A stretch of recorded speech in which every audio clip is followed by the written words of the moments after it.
Génesis 36:19. Estos fueron los jefes de los hijos de Esaú. Esaú es Edom. Este versículo, aparentemente repetitivo, encierra un cierre firme en la genealogía del patriarca Esaú. Aquí no solo se registra un linaje, sino que se afirma una identidad. Esaú, quien una vez vendió su primogenitura por un plato de comida, sigue siendo reconocido, no por lo que perdió, sino por lo que Dios le permitió construir. Porque el plan divino no siempre se basa en el mérito humano, sino en la soberanía de un Dios que permite que incluso los errores se transformen en linaje, en liderazgo, en legado. Esaú, aunque fue el hermano no elegido para el pacto, fue el padre de una nación.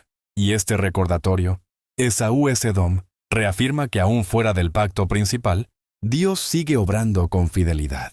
Génesis 36:20. Estos son los hijos de Seir el Horeo, habitantes del país: Lotán, Sobal, Zibeón, Aná. Con la mención de los hijos de Seir, el texto bíblico empieza a trazar el contexto territorial de Edom. Seir, una figura ancestral en la región montañosa, representa a los pueblos originarios, que luego se entrelazarían con los descendientes de Esaú. Aquí se revela que las historias no ocurren en el vacío. La tierra donde habita Edom ya estaba ocupada, ya tenía nombres, clanes, dinámicas, y sin embargo, Dios permitió que Esaú y su descendencia prosperaran allí. La historia divina no borra el pasado, lo incorpora, y así, la coexistencia de estos clanes muestra cómo el propósito divino se entrelaza con culturas, con alianzas, con pueblos que, aunque no pertenecen a la historia central de Israel, sí forman parte del gran tapiz humano que Dios teje. Génesis 36:21. Disón, Eser y Disán. Estos fueron los jefes de los horeos, hijos de Seir en Edom. Cada uno de estos nombres es más que una referencia genealógica. Son la huella de pueblos que vivieron, lucharon, gobernaron y desaparecieron. La Biblia los menciona no porque hayan hecho grandes milagros, sino porque fueron parte del escenario que rodeó a los patriarcas. Y es que en la economía de Dios, nada es irrelevante. Todo pueblo, toda familia, toda generación tiene su mención, aunque sea breve, aunque no esté llena de proezas. Aunque el tiempo la haya borrado, Dios la recuerda. Génesis 36:22. Los hijos de Lotán fueron Orí y Emam, y la hermana de Lotán fue Timna. Aquí el texto se detiene para mencionar a Timna, una mujer cuyo nombre habría sido ignorado en otras culturas. Pero en la Biblia, incluso ella tiene un lugar. Esta mención breve, casi escondida, revela el valor que Dios da a cada individuo, aunque la historia principal no gire en torno a ella. Timna fue parte del linaje, parte de la trama que, generaciones después, daría lugar a conflictos y reinos. Ninguna vida está fuera del plan divino. Génesis 36:23. Estos son los hijos de Sobal, Albán, Manahat, Ebal, Sefo y Onam. El linaje sigue desarrollándose con detalle. No por capricho del escritor, sino para mostrar que Dios honra la descendencia. Lo que para el lector moderno puede parecer una lista sin sentido, en realidad es la confirmación de que Dios conoce los nombres, uno por uno, como si cada vida contara, como si cada existencia tuviera eco eterno. Génesis 36:24. Estos son los hijos de Zibeón, Allá y Aná. Este Aná es el que descubrió las aguas termales en el desierto, cuando apacentaba los asnos de su padre Zibeón. Aquí el texto da un dato inusual. Un hallazgo geológico en medio de una genealogía. Las aguas termales descubiertas por Aná parecen fuera de lugar en una lista de nombres, pero no lo están, porque incluso los actos pequeños, los descubrimientos naturales, tienen su lugar en la memoria de Dios. Aná no fue rey, ni profeta, pero dejó una huella en la tierra, y eso fue suficiente para que su nombre perdurara. Génesis 36:25. Estos son los hijos de Aná: Disón y Oholibama, hija de Aná. Nuevamente, el texto da cabida a una mujer en medio del linaje. Oholibama será luego esposa de Esaú, y su inclusión en este árbol genealógico afirma que no es ajena a la historia de Edom. Las alianzas matrimoniales, los pactos familiares, las decisiones de unión, forjaban el curso de los pueblos. En cada nombre femenino hay una decisión que cambió generaciones. y Dios lo registra. Génesis 36:26. Estos son los hijos de Disón: Hemdán, Esbán, Itrán y Querán. Cada generación añade nombres, añade raíces, añade contextos. El árbol de Seir es tan complejo como el de Abraham, porque la bendición de Dios no se encierra en una sola línea. Hay múltiples ramas en el plan divino, y cada una lleva fruto. Génesis 36:27. Estos son los hijos de Eser: Bilán, Saabán y Acán.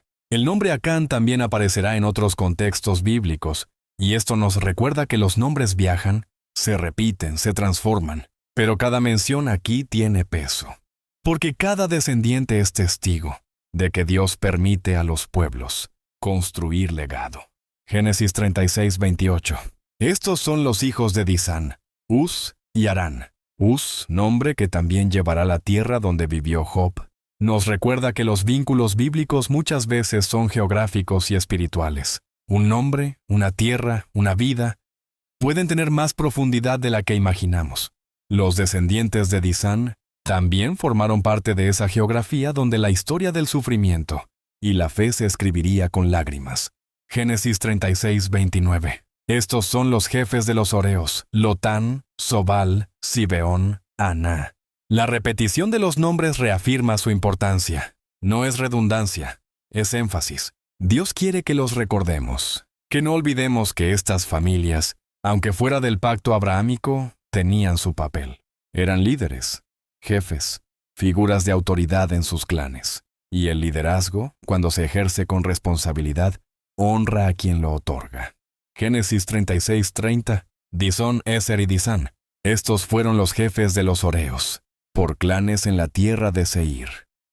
La organización tribal y territorial era parte esencial de la cultura antigua, y Dios no solo reconoce las familias, sino también las estructuras sociales que forman.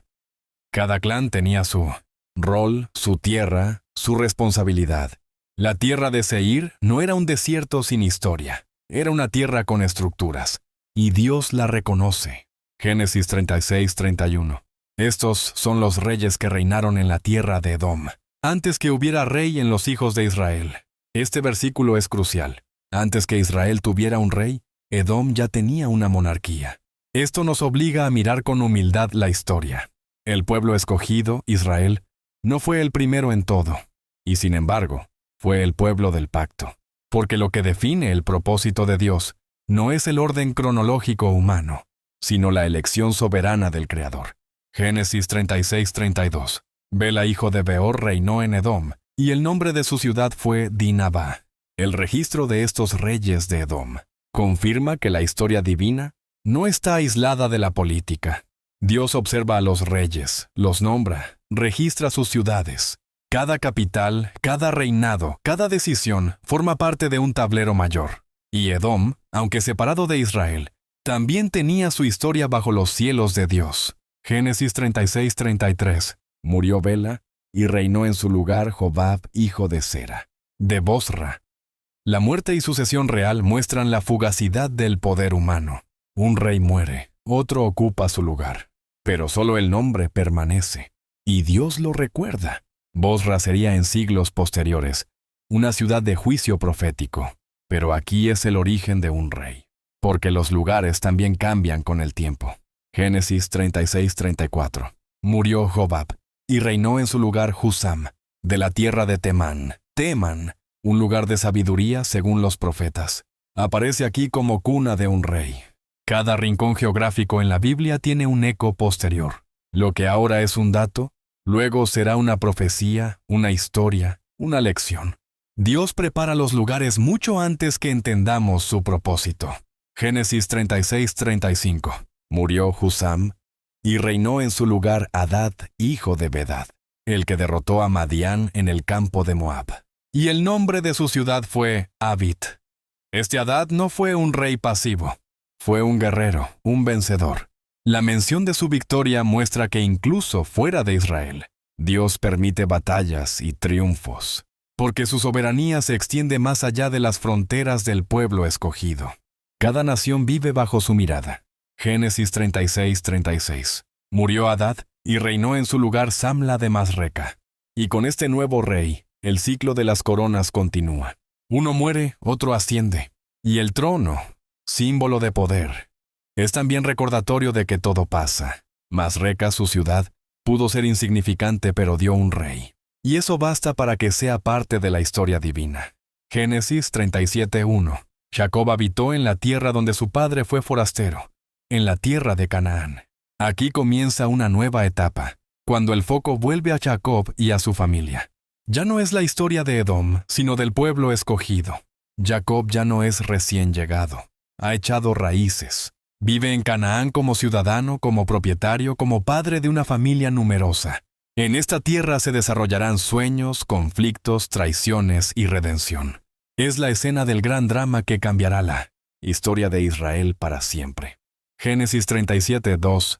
Estos son los orígenes de los hijos de Israel. José, de 17 años. Un joven pastor, amado por Jacob más que sus hermanos. Su túnica de colores marca favoritismo y genera envidia. José lleva sueños que lo elevan, que lo diferencian. El relato nos prepara para una tragedia que será puente de salvación, porque Dios a veces envía a sus hijos al pozo para preparar el camino que les dará grandeza, no para destruirlos. La historia de José será testimonio de cómo el dolor puede convertirse en puente de esperanza, no en prisión de amargura. Génesis 37:3. A Israel amaba a José más que a todos sus hijos, porque lo había tenido en su vejez, y le hizo una túnica de varios colores. Esa túnica no era simplemente un regalo, era una declaración de identidad.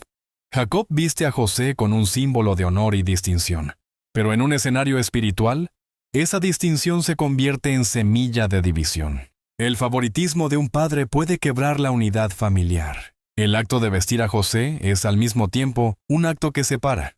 Lo que en el corazón de Jacob era amor paternal, en el de los hermanos se vuelve odio feroz. Génesis 37:4.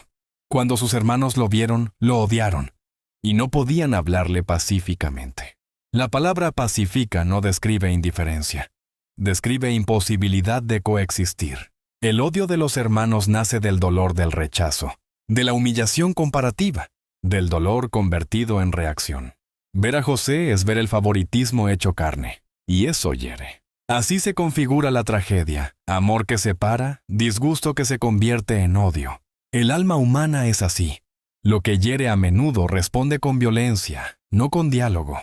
Génesis 37:5. José soñó un sueño y lo contó a sus hermanos, y ellos lo aborrecieron aún más. El joven, en su inocencia y visión, comparte lo que Dios le revela. Pero no hay lugar para los sueños entre los que viven de las comparaciones.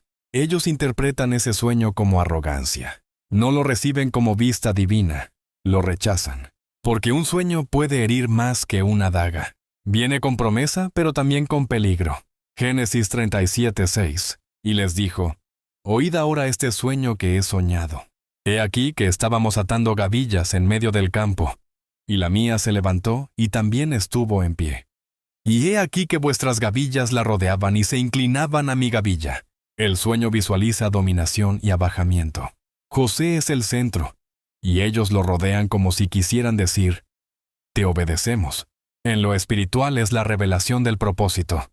José será instrumento de salvación. En lo emocional es la chispa de la traición. Sus hermanos no soportarán nunca ser superados por quien consideran menor. Génesis 37:7. Y les dijo: vi también en mi sueño el sol, la luna y 11 estrellas que se inclinaban a mí. Otra revelación simbólica, no solo hermanos, sino la misma casa. El sol y la luna representan a Jacob y Raquel, la casa entera. José ve más allá del rechazo humano, ve propósito eterno, pero aún no entiende el precio del sueño. Porque muchas veces quien ve más debe caer más profundo antes de ser levantado. Génesis 37:8. Entonces sus hermanos le dijeron: ¿reinarás tú sobre nosotros? ¿Reinarás? Y aborrecieron más aún su sueño y su persona. La pregunta es un puñal. ¿Una túnica convierte a un hijo en un rey? No entendían, no creían. La envidia corroe. José representa todo lo que ellos no son y nunca serán. Y el corazón humano suele destruir lo que no puede duplicar. El destino de José se sella en ese instante dolorífico. El rechazo y el odio se vuelven decisión.